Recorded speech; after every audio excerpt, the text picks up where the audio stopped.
నమస్తే Santosh, welcome to real story. 10th classmates reunion party ఒక కుటుంబంలో చిచ్చు రాజేసింది. ముగ్గురు పిల్లల ప్రాణాలు తీసే శాడిస్ట్లా ఓ లేడీని మార్చింది. చిన్నారులతో కళకళ్లాడిన ఇంటిని వల్లకాడు చేసింది. పిల్లలు భార్యే సర్వస్వం అనుకున్న భర్తను ఏకాకిని చేసింది. 10వ తరగతి స్నేహం ద్రోహంగా ఏ తల్లి ఏ భార్య చెయ్యని దాష్టీకంలా ఎలా మారింది? హైదరాబాద్ అమీన్పూర్లో అసలేం జరిగింది? ఇదే ఇవాల్టి రియల్ స్టోరీ. ఆమె వృత్తి టీచర్, ముగ్గురు చక్కని పిల్లల తల్లి కూడా. పెళ్ళై దాదాపు 13 ఏళ్లైంది. ఇలాంటి సమయంలో పిల్లల బాగోగులు, కుటుంబ వృద్ధి కోసమే గృహిణులు ఆలోచిస్తారు. కానీ స్టూడెంట్స్కు విద్యాబుద్ధులు నేర్పే టీచర్ మదిలో మాత్రం ఒక దుష్ట ఆలోచన వచ్చింది. ఎన్నో ఏళ్ల తర్వాత కనబడిన 10th క్లాస్మేట్ మాటలతో ఏకంగా ఫ్యామిలీని చిదిమేసింది. పిల్లల్ని గద్ద తన్నుకుపోకుండా తల్లి కోడి పోరాడుతుంది. తన కంటి పాపలు వానలో తడవకుండా తల్లి పక్షి తన రెక్కలనే గొడుగుగా పరిచింది. పిల్లలే తల్లుల సర్వస్వం. సంతానం కోసం ఎంతగా పరితపిస్తారో, జన్మనిచ్చిన తర్వాత వారే లోకంగా బతికేస్తారు.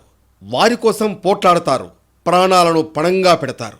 కానీ కొందరు తల్లులుంటారు, వారసలు అమ్మలో, దెయ్యాలో, భూతాలో, రక్త పిశాచాలో అర్థం కాదు. అలాంటి రాక్షస తల్లుల్ని మించిపోయింది ఇక్కడ కనిపిస్తున్న తల్లి. ఈమెను తల్లి అంటే తల్లి అనే పదానికే విలువ పోతుందేమో. ఈ కిరాతకురాలని అమ్మ అని భావిస్తే ఆ మాటకున్న పవిత్రతే మసకబారుతుందేమో. ఎందుకంటే ముగ్గురు పిల్లల్ని అత్యంత దారుణంగా చంపేసింది. తప్పును కప్పిపుచ్చుకోవడానికి నాటకాలాడింది. తెల్లతోలును చూసుకుని మురిసిపోయిందో, పాత స్నేహితుడు కొత్త ప్రియుడయ్యాడని మిడిసిపడిందో, ఈ కోన్ కిస్కాతోనే లాంగ్ లైఫ్ అని కపట కలలు కందో కాని ఈమె ఏ ఆడమనిషి చెయ్యని నేరం చేసింది. ఏ తల్లి తెగించని ఘోరానికి బరి తెగించింది. ఏ భార్య ఆలోచించని అరాచకానికి పాల్పడింది. నవమాసాలు మోసి కని పెంచిన తన సంతానాన్నే చంపేసింది. పాము తన పిల్లల్ని మింగేసినట్లు ప్రాణాలు తీసింది. పరాయి పురుషుడితో పడక సుఖం కోసం తన కంటి పాపలను కడతేర్చింది. అవును, ఈ నరరూప రాక్షసి కడుపులో పుట్టిన పాపానికి ముగ్గురు చిన్నారులకు 100 ఏళ్లు నిండాయి. ఈ కిరాతకురాలి రక్తం పంచుకుని జన్మించడమే ఆ పిల్లలకు శాపమైంది. ఈ నరహంతకి మెడలో 3 ముళ్ళు వేయడంతోనే ఈ మొగుడు జీవితం సర్వనాశనమైంది. ఎంత చక్కగా ఉన్నారో పిల్లలు. ముగ్గురే ముత్యాల్లా ఉన్నారు. పెద్ద కొడుకు పేరు సాయికృష్ణ, 12 ఏళ్లు. రెండో సంతానం మధుప్రియ, వయస్సు 10 ఏళ్లు. మూడోవాడు గౌతమ్, 8 ఏళ్లు. ముగ్గురు స్కూల్కెళ్లే పిల్లలే. 4-5 ఏళ్లైతే చేతికొచ్చేవారే. బాగా చదివి గోల్డ్ మెడల్స్ సాధించేవారు. IAS, IPS, డాక్టర్లు, సాఫ్ట్వేర్ ఇంజనీర్లు అయ్యేవారు. అంతరిక్షంలో ఎగిరేవారు. క్రీడాకారులు, లేదంటే తమకిష్టమైన రంగంలో ఇరగదీసే ఛాంపియన్లుగా అవతరించేవారు. ఏమయ్యేవారో, ఏం సాధించేవారో, దేశానికి, ప్రపంచానికి కొత్త నిర్దేశం చేసేవారో తెలీదు. ఈ రేపటి పౌరులకు రేపు అనేది లేకుండా చేసింది తల్లి రూపంలో ఉన్న ఈ రాక్షసి. హైదరాబాద్ అమీన్పూర్లోని రాఘవేంద్ర కాలనీలో జరిగిన దారుణమిది. ఈమె పేరు రజిత. మరో పేరు కూడా ఉంది, లావణ్య. ఇతను ఈమె భర్త ఔరిజింతల చెన్నయ్య. ఆమె టీచర్, ఇతను వాటర్ ట్యాంకర్ డ్రైవర్. వీరికి 3 పిల్లలు. వీరిని ఘోరంగా చంపి దాన్నుంచి తప్పించుకోవడానికి ఈ సుందరాంగి ఆడిన నాటకం, చివరికి దొరికిపోయిన తీరు ఈ మధ్యకాలంలో వినని చూడని సంఘటన. మార్చి 27, 2025 రాత్రి భోజన సమయం. కుటుంబమంతా కలిసి ఇంట్లోనే భోజనం చేశారు. అయితే చెన్నయ్య అన్నం పప్పుతో భోజనం చేశాడు. ఆయన భార్య, 3 పిల్లలు మాత్రం పెరుగన్నం తిన్నారు. తర్వాత భార్యా పిల్లలు నిద్రపోగా వాటర్ ట్యాంకర్ కావాలని ఫోన్ రావడంతో చెన్నయ్య ట్యాంకర్ నడిపేందుకు చందానగర్ బయలుదేరాడు. రాత్రి 11 గంటలు ఇంటికి భర్త రిటర్న్. చందానగర్ నుంచి తిరిగి ఇంటికి వచ్చాడు చెన్నయ్య. అప్పటికే ఇంట్లో జరగాల్సిన నష్టం దాదాపు జరిగిపోయింది. ఏవేవో పన్నాగాల తంతు అమలైపోయింది.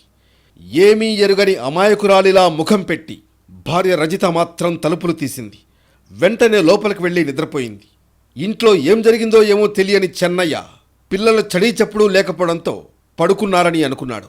దీంతో తండ్రి చెన్నయ్య లోపలికి వచ్చి నిద్రపోయాడు. తెల్లవారుజామున 3 గంటలు భార్య కడుపు నొప్పి డ్రామా. పిల్లల్ని ఏం చేసిందో భార్య రజితకు తెలుసు. ఏ కుట్ర పన్నిందో తెలుసు కాబట్టి వారి ప్రాణం ఉందో లేదో కూడా తెలుసు. అందుకే రాత్రంతా నిద్రపోలేదు. కుట్రల మీద కుట్రలు ఆలోచిస్తూనే ఉంది. అందుకే తెల్లారిన తర్వాత పిల్లలు చనిపోయిన విషయం తెలిస్తే ఇరుగు పొరుగు పోగవుతారని, తన బండారం బయటపడుతుందని భావించింది. భర్త దృష్టి కూడా పిల్లల మీద పడకుండా డైవర్ట్ చేసేందుకు ప్లాన్ వేసింది. వెంటనే తనలోని కపటదారికి పని చెప్పింది. అయ్యో కడుపు నొప్పి, చచ్చిపోయేలా ఉన్నా అని తెల్లవారుజామున కేకలు పెట్టింది. కంగారు పడిన భర్త స్థానికుల సాయంతో వెంటనే భార్యను సమీపంలోని ఆసుపత్రికి తీసుకువెళ్ళాడు. ఇందులో భార్య రజితకు మరో ప్లాన్ ఉంది. ఆసుపత్రి నుంచి వచ్చిన తర్వాత మొదట పిల్లల్ని చూసేది భర్తే. దీంతో పిల్లల్ని చంపిన నేరం అతడిపై వేయొచ్చని అనుకుంది. అందుకే తాను ఆసుపత్రికి, భర్తని ఇంటికి పంపేలా ప్లాన్ వేసింది. ఆసుపత్రి నుంచి ఇంటికి వచ్చిన చెన్నయ్య పిల్లలింకా నిద్ర లేవలేదు. లేపుదామనుకుని వారి దగ్గరికెళ్ళాడు. ఎంత పిలిచినా పిల్లలు లేవడం లేదు. దీంతో రెక్క పట్టుకుని లేపే ప్రయత్నం చేశాడు. కానీ కట్టెలా బిగుసుకుపోయారు.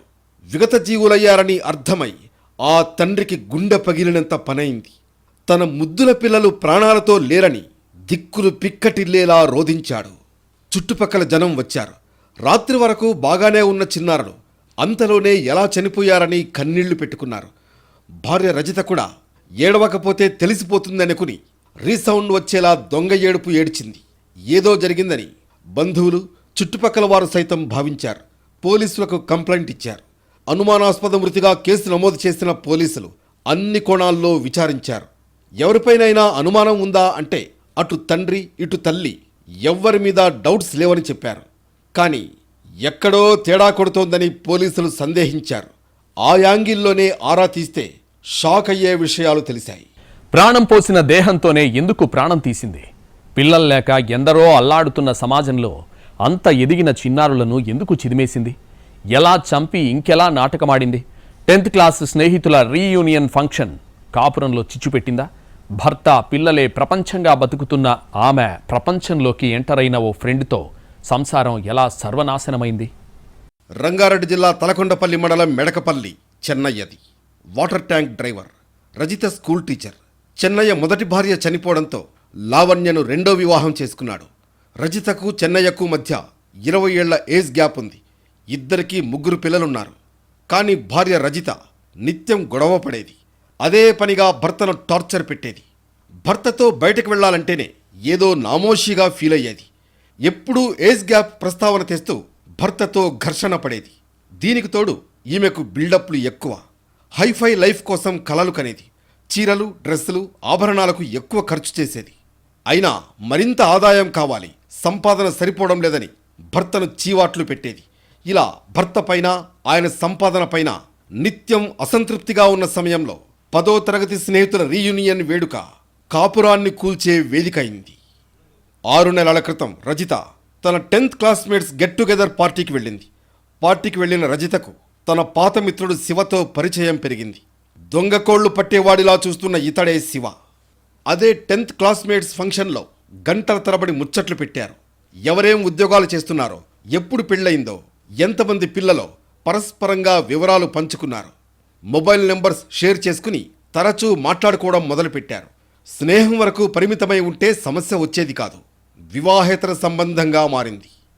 అదే పనిగా ఫోన్లో మాట్లాడుకునేవారు. స్కూల్కి వెళుతున్నానని భర్తకు చెప్పి ప్రియుడి దగ్గరకు వెళ్ళేది. భర్తతో ఏజ్ గ్యాప్ ఉండడం, ప్రియుడి మోజులో బాగా మునిగిన రజితకు భర్త, పిల్లలపై పూర్తిగా ప్రేమ తగ్గిపోయింది.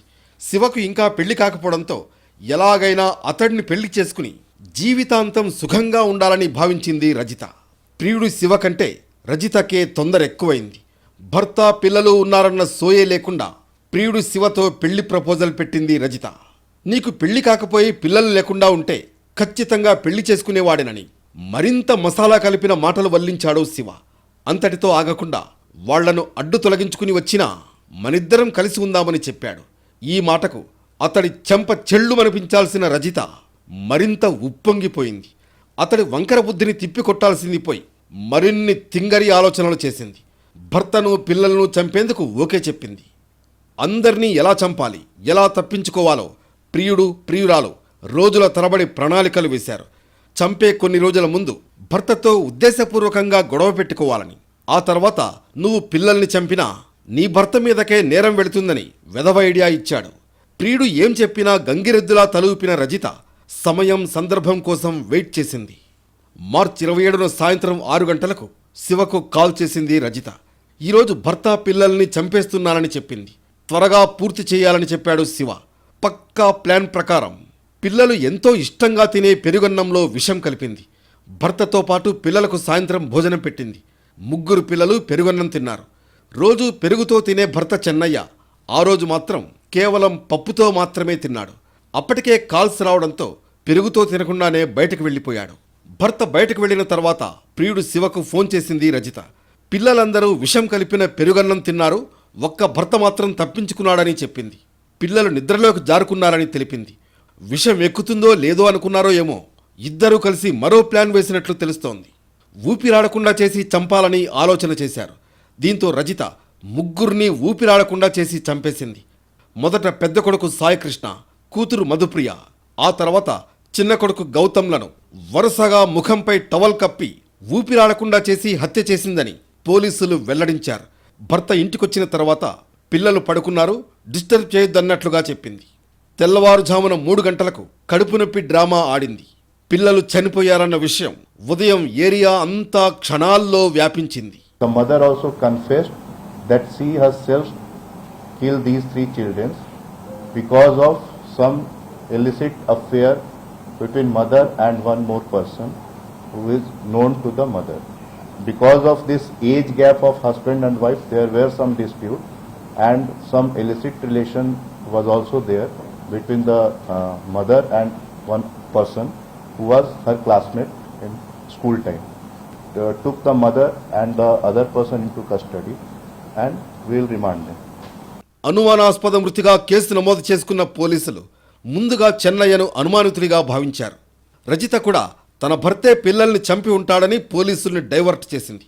కానీ పోలీసులు తెలివిగా వ్యవహరించారు. రజితపై కూడా అనుమానంతో విచారించారు. రజిత కాల్ లిస్ట్ ఆధారంగా దర్యాప్తు చేస్తే అసలు సూత్రధారుడు ప్రియుడు శివ వెలుగులోకొచ్చాడు. శివను కూడా అదుపులోకి తీసుకుని విచారించగా తీగలాగితే డొంక కదిలింది. శివ రజిత భాగోతం బయటపడింది.